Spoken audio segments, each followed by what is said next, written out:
feel better. I don't know if she told you or not, but we have a IEP meeting for Island on Tuesday.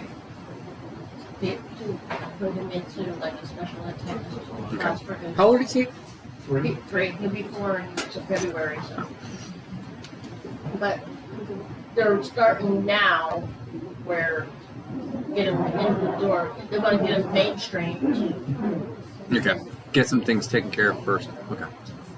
I mean, let's be honest. Some 3-year-olds, there's no education capable at 3. I mean, He's he's smart. He really is. Just he has his quirks. Yeah. Okay. Especially autism. Yeah. Well, if he's on that spectrum, there's Yeah. and that could be. That he's on that spectrum. He's definitely not. Some kids, when they're on that spectrum, they're not pleasant. He's pleasant, and I don't mean, you know what I'm saying. Some people, when they're on that, they can't show affection, they can't show love. He does. Yeah, he's very loving. He comes over and hugs me all the time. So yeah. He won't leave me alone. Well, you're likable. Like this morning, he woke me up. Pop me up. Pop me up. Okay. Great. Yep. Henry? Oh, I need enough physical capability to get done with this house. I feel the catch in the back. Yeah. Yeah, well, yeah. By the time you're done, you'll be jumping over small buildings. Either worn out or Yeah, rolling tough. Yeah. Especially when you get to that plywood. I'm looking forward to that. That's some good labor right there. Jeff? Governance rights. And this is spiritual battle, like work and trying to, I don't know, it's a lot of almost stepping on the landmine, but the Lord just guided me. So just keep, I need it, so keep going for that. So let's pray for that. Spiritual We're warfare. just navigating through some of the good and bad and ugly of the world system. The things we don't see. Yep. Okay. Kenneth? Or did I say I forgot your name already. Reese. Reese. Why would I was like, my brain's going, Reese. I should remember that. I know I've known other Reese's. I should remember that. Chocolate and peanut butter. Yes, that's Reese. Yeah. You know what? Hey, Reese's, but that's okay. Sorry, Reese. My brain was like, I was as I'm talking to him, I'm going, I'm lost. Okay, Reese. I'm so sorry. So sorry. It's okay because I forget people's names all the time too. But I just take prayer requests, and the reason why we do it is partly because I am going to pray, but it's also so that way we know what's going on in each other's lives. And some people will do very detailed ones, and some often do ones that are very broad, but like his spiritual warfare, and it's a way for us to kind of know where we're at, and I think that's good. Do you have anything that's going on in your life that you want others to be praying about? I guess safe travels. I'm about to go to Puerto Rico for training. I'm in the National Guard. Okay. Puerto Rico. Gotcha.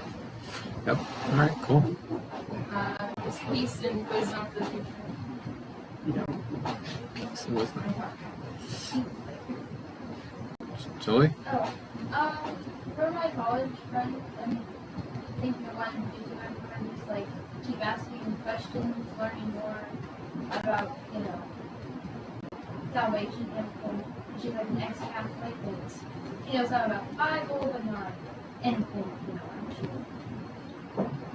anything, anyway, so for her and also for the VBS one, we have to go out and not stop. Yeah. I got a question on that. If the leader of the drama has a baby in the middle of VBS. Eli's supposed to I can be there. Oh. Okay.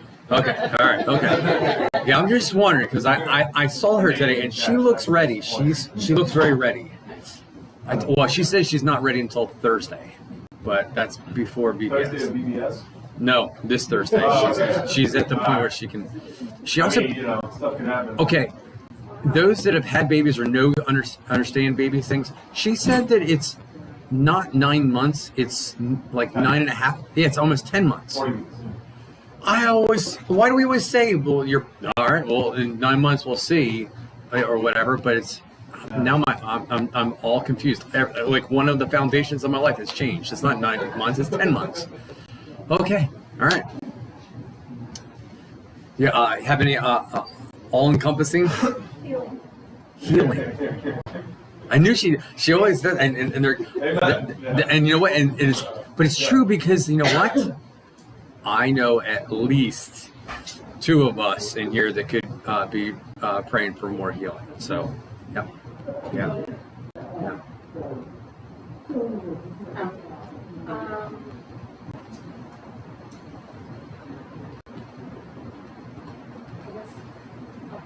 The school principal. Yeah. Kindergarten teacher. Yeah. By the way, I just found out that you were doing that. Props. Real degree. Raising of our girls. Yep. You know, and my family. Yeah. Yeah. Nick? Wrapping up school year, so we just got some evaluation, assessment too. Just training through that.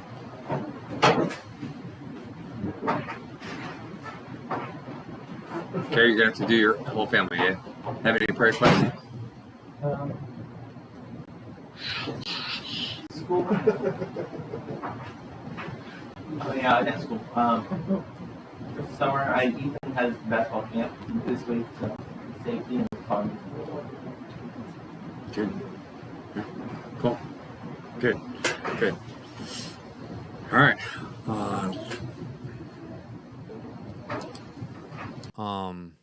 Oh, you know what?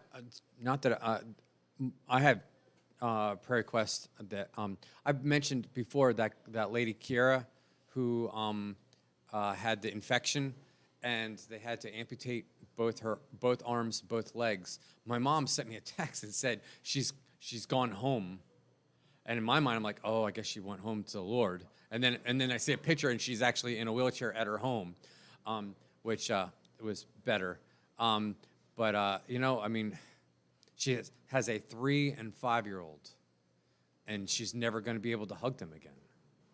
You know, I mean, so I can't imagine. I cannot imagine. So, also, we as a church need some wisdom.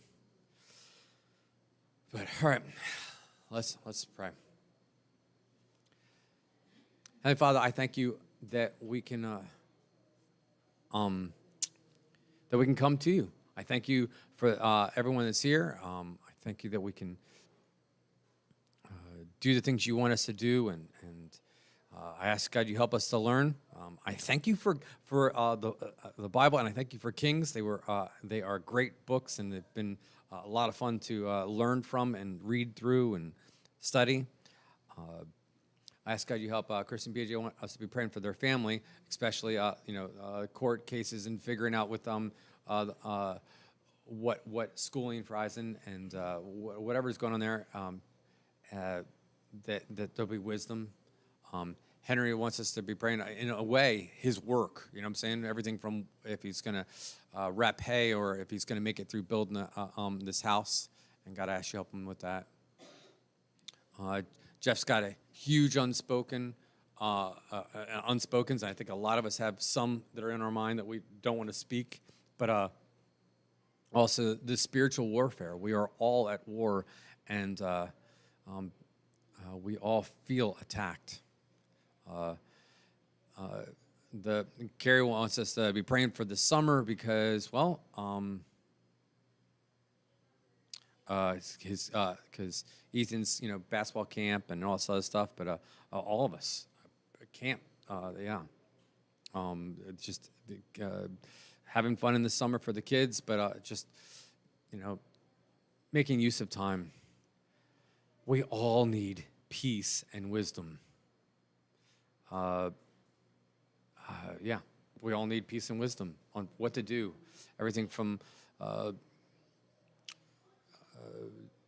occupations to how to do things. God asked you to help Reese as he's going to Puerto Rico. Safety there, safety getting there, and all that. God asked you help. I'm grateful to hear Julie is giving the gospel to people. I ask God, do you help her to have good success? I ask God, you help us all to be prodded and to do the same. I chuckled just there because I was thinking of Maya turning to someone yesterday and bringing it up, and so I ask God, you just help us all to be that bold, but also be that wise in our actions. God, I ask you help us all with healing. There's physical pains, but there's also emotional and spiritual pains, things that are going on and things that are weighing on us. And I ask God, you help us to be strong on that. God, I ask you help the school to have wisdom on what teacher and what not teacher. And I ask God, you help at least Townsend-wise, but I think probably Sissio-wise too. They're just finishing on the homeschool fronts, and that their kids will learn to read before they graduate, and or whatever else they need to learn, so they'll have good success as a school. And we thank you for the things you've done and the things you will do. In Jesus' name, amen. So we are in 2 Kings chapter 25, verse 8. We are in the last chapter of Kings. This is the last lesson on Kings. I'm going to pre-warn you. I want to do next week. I want to do, I think I've already said, I want to do topics in a couple weeks. But next week, I want to do one topic before we start the other topics. And that is, what should we learn from Kings? We have studied Kings we went through Samuel, 1 Samuel, then 2 Samuel, then 1 Kings, then 2 Kings, and we've been going at like half a chapter a week. It's been probably over a year. It's been years probably that we've been going through these and I loved it. I learned about David and Solomon and all these people and what they're going through and it's been awesome. But what are we supposed to get out of that? And I want that to be, hi, Amaya. She distracts me all the time. See that? Can you imagine having to try to study around that? But I want like you guys to bring some thoughts. What can we get out of Kings? What can we get out of these books of the Old Testament? Yes, there is another section. There's the prophets, and then there's the reconnection. But this is we're at the very end where all Israel is wiped out, and then they come back, obviously. But what can we learn from that first batch? And we'll hold your answers until next week. I want us to all brew on it for the week, okay?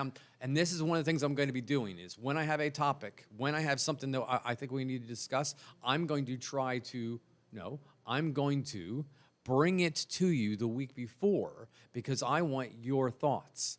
There's no one in here that I don't want your thoughts. Even Chandler, I want his thoughts because he's a bright young lad. Even Reese, and I don't know Reese well, but I look, he was the one guy that was carrying a knife today, and that was I needed a knife and I didn't bring mine, and he was the one that brought it, so therefore he's got some wisdom, and if he's friends with Caitlin and he's still alive, well then that's a good sign. Don't challenge her. That's all I'm gonna say. All right, I'm just gonna tell you that. All right. But yes, you'll I already see. So I want people's opinions. I want your opinions, all right? So all that. We're going to start at verse 8. I'm going to read 8 through 10. It says this.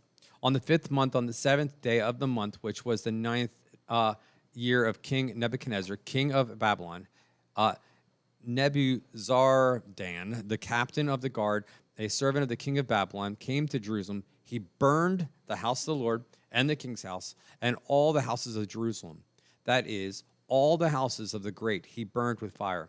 And all the army of the Chaldeans were with the captain of the guard, broke down all the walls of Jerusalem all around. It says when he comes to, it means he came in. Now, some people come to my house to pick something up. That doesn't mean they come in the house. No. He went in the city because the doors were wide open because they won the battle. I had some friends of mine that were first or second Iraqi war, where after the Saddam was defeated or whatever, they would just be walking around in the palace and, correct me if I'm wrong, wasn't there a golden toilet? I think one of my friends actually got to use the golden toilet, so everyone was like bragging about using it. It's kind of weird. I'm not too sure. I mean, it's weird that it's golden, but it's weird that Saddam used it. I don't know, just the whole thing. But the bottom line was, I remember in World War II, the people were going through Hitler's stuff. You know what I'm saying? This is what they were doing. Now, these stories that I'm talking about in Iraq or in World War II, it's when, in my mind, the good guys won. But this is when the bad guys won, and they're just rummaging through, and they go, we're not going to just break things, we're going to burn things. My parents live. My mom lives a short distance away from a school, an Amish school that years ago had a shooting where someone went into the Amish school and shot the school up. I can't remember how many were killed, but it was a horrible experience, a horrible event. And the Amish community came, it was a period of time afterwards, and they took the school apart, down to nothing. And then they went down the road and took all the parts and rebuilt it. Because they said, we want this memory to end here. Right? Well, they weren't doing that. They said, you're not going to get to use the supplies. You're not going to be able to hold on to anything about this. And then they burnt, the temple, the tabernacle, the everything that was pointing the Israelites to God, or should have been, and then went straight from that to the king's house, to all the great houses. Now, a few chapters ago, God said, where you burnt incense on your roofs, your houses are going to be on fire. Where you worshiped other idols, you are going to see the buildings burn. First off, and I'm trying not to get into what Kings is all about, because I think this is definitely one of them, though, is when God says something's going to happen, it's going to happen. And we can go, oh no, I don't like that, because whatsoever man sows, that shall he also reap, and I've done some bad things. But also, God said that my sins shall be washed away. And God said that if I accept him as my Savior, I'm going to go into heaven instead of hell. So I can have that same confidence that the God that does what he says he's going to do for me what he said he's going to do. I love that. So we can have a happy note on that.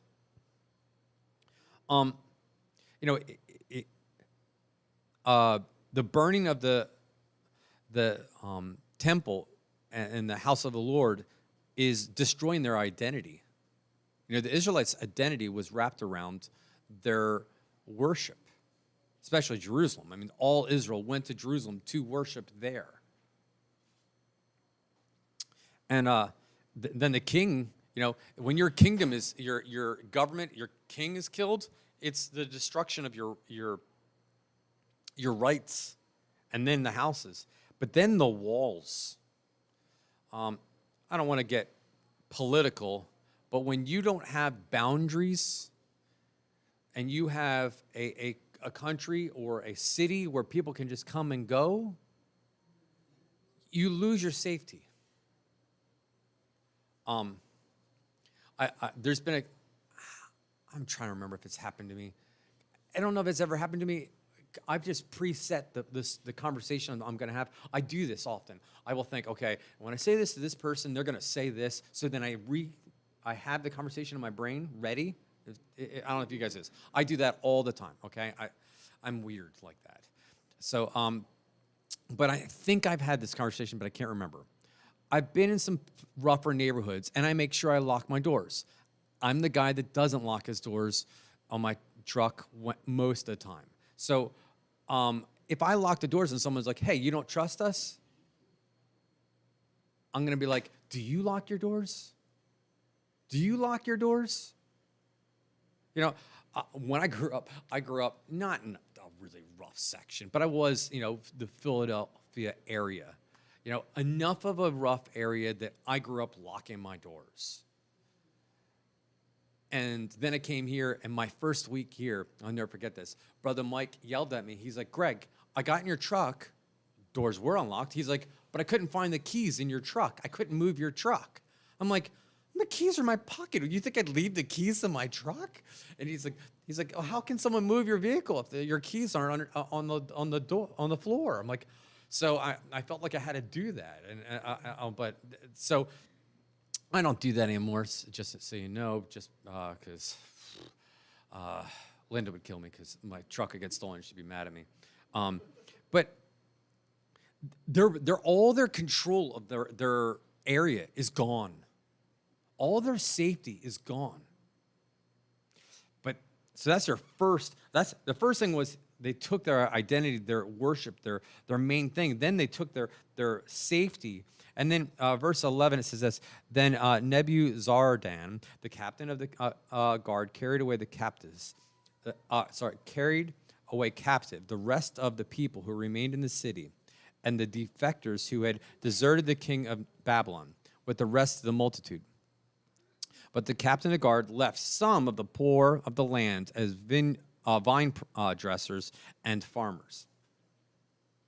So the next thing was they wiped away the majority of the people. The people that were left were slaves. The people that were taken were slaves. Israel became servitude as a nation.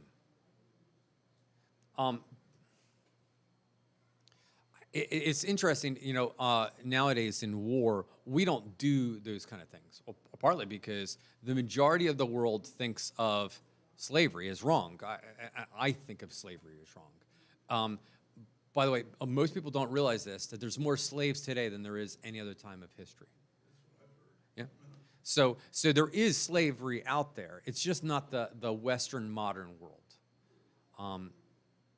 We benefit from it, but we are not the ones that are using it because our iPhones probably were made by them or something, or Nikes. But they, when in those days, when you conquered a nation, you just made all the people your slaves. So it was like one of the benefits of beating them is you made them be your workers. Doesn't sound good.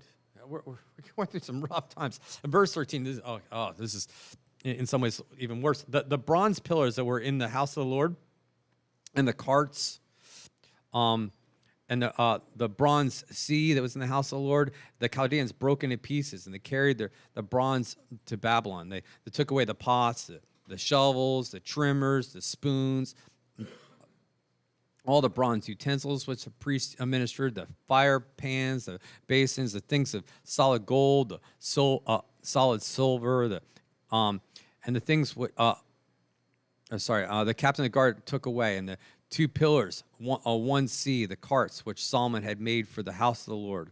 The bronze of these articles was beyond measure. The height of one pillar was 13 cubits. Cubit is more than a yard. So, sorry. Half a yard. So 13 is, you're probably about 18 feet. It is a big old thing, right? And it was at least wrapped in bronze. This is a huge, huge amount of metal and such. The height, the captain was and the captain on it was of bronze, and the height of the sorry, not captain, Capitol. The Capitol was 3 cubits. The network and pomegranates all around the Capitol were of bronze. The second pillar was the same with the network. Bottom line I want you to get out of this is this. They scraped the scrap clean. Now, Joe Scrimshare's not in here. Joe, I don't know if you guys know this, but Joe, he has a job, but he also scraps, right? And he does halfway decent on the scrapping. He's got it down to a science, which I really enjoy when someone gets it down to a science. He'll look at an air conditioner, and he'll tell you how he's going to break it down and what he's going to make off of each part. Carrie's dad was very good at that, too. He had it down to a science. He knew, I threw this here, I threw that there, I put this there, and you can make a good living on it. I mean, you really can. They went through and they scrapped everything, which what I mean by that is they scraped everything that had any value. They already took the gold and the silver. That stuff was gone like a couple of chapters ago. No. They took the people that looked like they were worth something. They took the metal out of the buildings, and then they just burnt it. When God does something, and he says, look, you're going to be punished, and you are going to be wiped clean, he meant wiped clean. They were wiped cleaner than some tables. You know what I'm saying? I mean, they were wiped clean. Nothing there. You know, in a weird way, well, pretend like all we had was 2 kings, we would think that this is the end of the story of Israel. And to be honest with you, it kind of should be in the sense that no other country was wiped this clean and comes back. Egypt had some rough times around this time, actually. You know, Egypt's not a force. Never was a force after that. They were the empire at one point. They're not. You know, you name it, empires or countries, when they got beaten down anywhere close to this, they never became anything.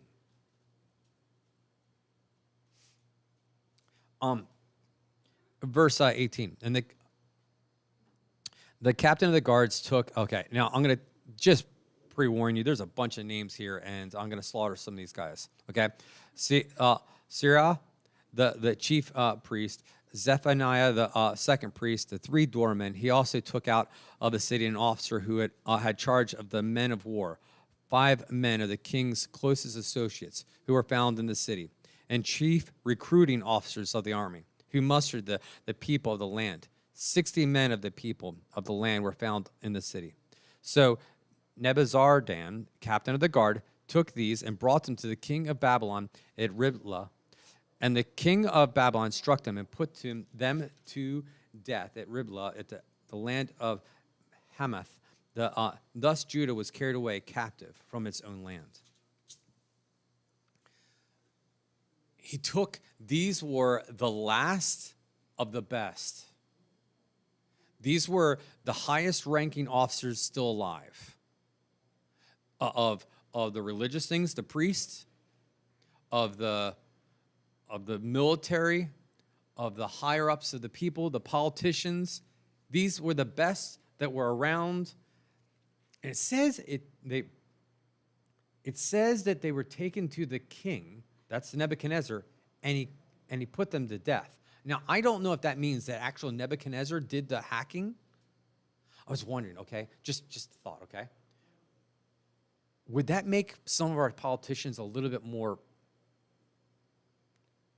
trustworthy, or maybe even make them a little bit better at making decisions? If, say, okay, Barack Obama was the president when we captured bin Laden, right? If the SEALs brought bin Laden to Barack Obama, and on live TV, Barack Obama had to do the killing, would there be a little bit different respect for the president? And also, the president's going to have to be a little stronger. Poor Biden. I mean, he's an older guy. He'd have a hard time, you know. But I mean, but it would would there be a higher level of respect because it would take a higher level of understanding of what you're doing when you say kill him? I don't know, but it doesn't matter if it was the king or not. It was done in front of him. It was done by his command, and it was the end of the kingship as much as we could imagine. There's, well, we'll get into it a little bit, but yeah, they were wiped clean. They were, and by the way, going back onto that thought of if the presidents had to do the killing, then you would have only warriors being the rulers, which sometimes that would be good, I think. Yeah, it did. It did. I was. Oh yeah, yeah, and he was definitely war. But yeah, but George Washington, I'm sure that he hacked a few, and also yeah, I was listening to some historian / comedian talking about when George Washington went across the river, Delaware, and they're like, no one's thinking he would do it because only a crazy man would try to go across that river right now, but he did it. So our first president was a little bit crazy, and we've kept that tradition a little bit. But no bust, but I mean you have to be a little bit because that's how he succeeded.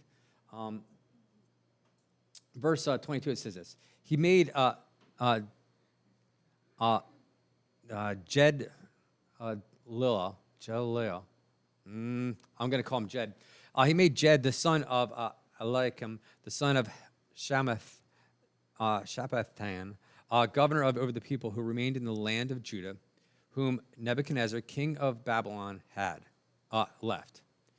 Now, when all the captains of the armies, they and their men heard that the king of Babylon had made Gedaliah governor, they came to Gedaliah at Mizpah, and Ismail, the son of Nethalemiah,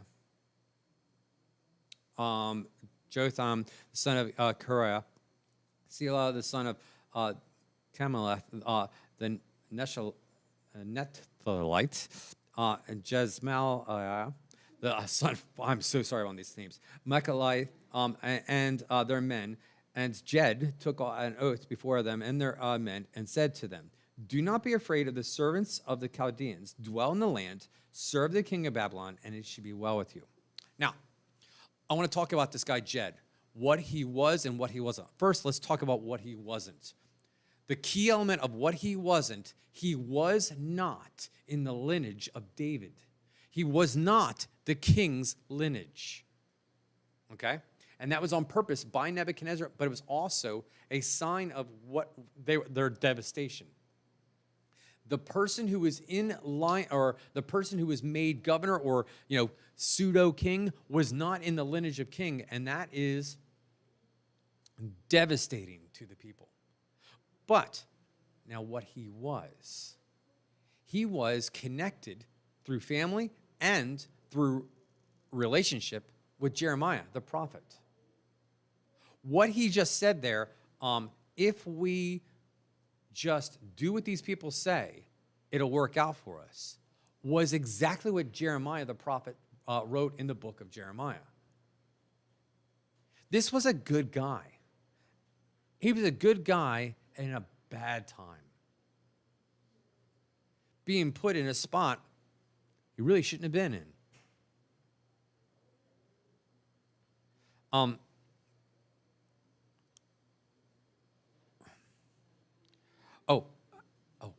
Just kind of a cool thought on this. Yesterday, we went to the beach, and I was explaining to Amaya. Yeah, we were right down. I mean, you should, if you had thrown a little, splashed, we would have seen you. We were practically on the same beach. But I was explaining to Amaya because there was some sign about riptide, and what to do if you get pulled in the riptide, or if the riptide pulls you, it pulls you underneath the water. And what you should do is you should kind of hold yourself tight and not struggle. You're going to bop back up, But if you struggle, you're going to blow all your air. You're going to blow all your energy, and then when you pop up a good distance out, you're not going to have enough energy to swim back in. That's why a lot of times people drown, right? So when you're in the riptide, when you're being pulled by the force that is greater than yourself, don't struggle, because you'll be okay and you'll have enough energy to come back to where you're supposed to be. That's what them. That's what Jeremiah said. He said, do what the Chaldeans, do what Nebuchadnezzar says, live the way you're supposed to live. If you're going to be servants and slaves, be good servants and slaves. Stop rebelling. Right now, you're not supposed to rebel against the Nebuchadnezzar. And it'll work out. Just chill in the riptide. Hold your breath. And it'll be okay. I think in some ways, we have to do that with politics today. And again, I'm definitely not getting political here. A lot of people freak out about who's president or who's their governor or who's their senator or all that stuff and what's going on with the culture and all this other stuff. And look, I think we're supposed to be aware of it and we're supposed to be concerned about it. We're supposed to be praying for it. We're supposed to do our part. But we are not supposed to get panicking to the point we lose our air and not do the things we're supposed to do. We are not called to be the president of the world or the effective politics of the world. We're called to give the gospel. We're supposed to be, telling people about Jesus, not telling people. Look, I almost said about Trump. I like Trump. I'm going to be honest with you. I think he's kind of, if nothing else, he's good entertainment. I think he's also one of the better presidents. But I'm not going to. That is not my life goal. My life goal is not for him to be president. My life goal is to see people come to know Jesus and grow closer to him. And if nothing else, we need to not be devastated by how the culture is going. We cannot be devastated. We need to be the diamonds in the rough. We need to be the light shining in the darkness, not freaking out about what's going on. All right, I'm going to read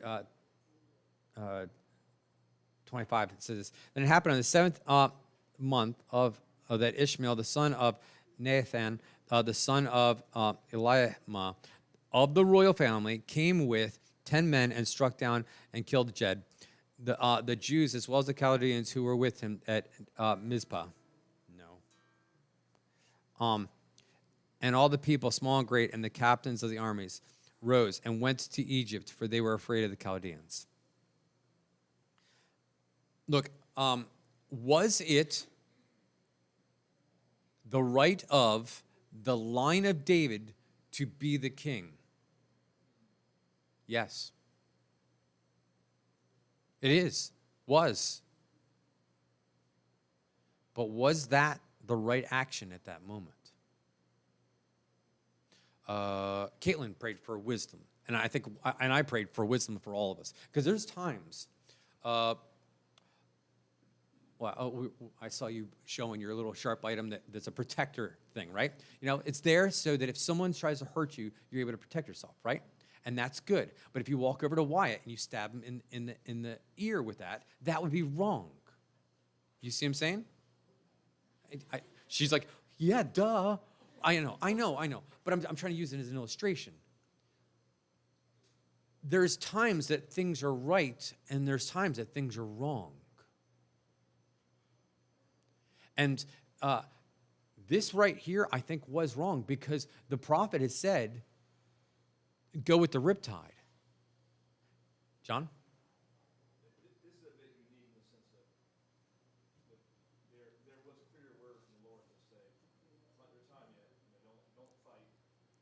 And so that was clear. We don't always have that clarity. No. Thinking, I'm not saying that No. we're the government right now, but there is some validity to being devastated by how our culture is going. Yep. To the point that it cripples you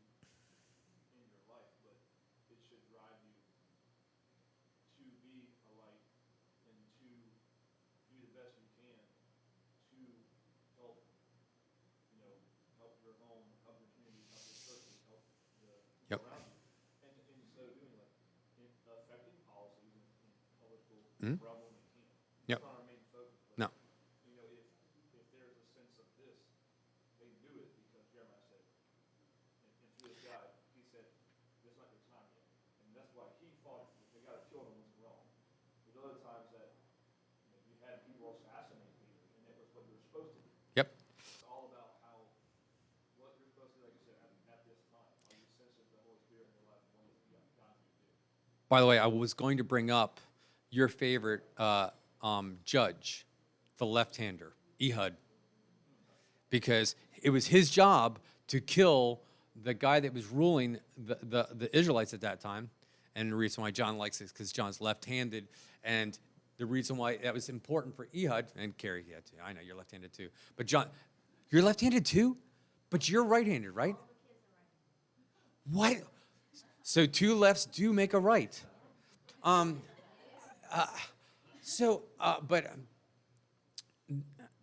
The Ehud, he killed the person that was ruling them wrongly, and it was completely right. But in this story, it was wrong. And John, I think you're right. It was kind of comforting and nice that they knew exactly when they were supposed to do that.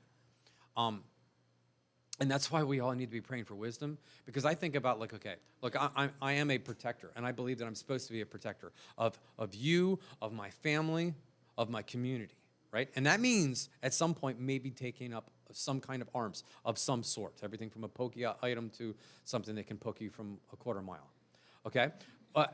And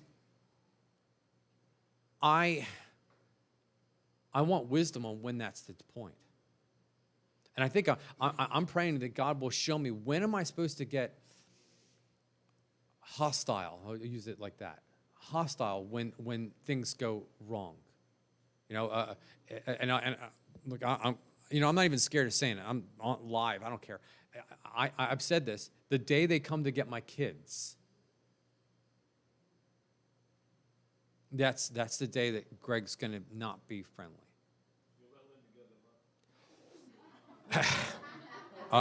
I picture. Let me tell you something. They come to get Linda. They're already picking up hostile. They're gonna. Yeah, you don't have to worry about that either. No, but the day that, because I pictured that happening. To be honest with you, and so but we do need to figure that out. I want to finish this chapter, so I'm gonna real quick. Now, verse 27 says, "Now it came to pass in the 37th year of the captivity of Jehoiakim, the king of Israel, in the 12th month, on the 12th, 27th day of the month, that evil Merodach,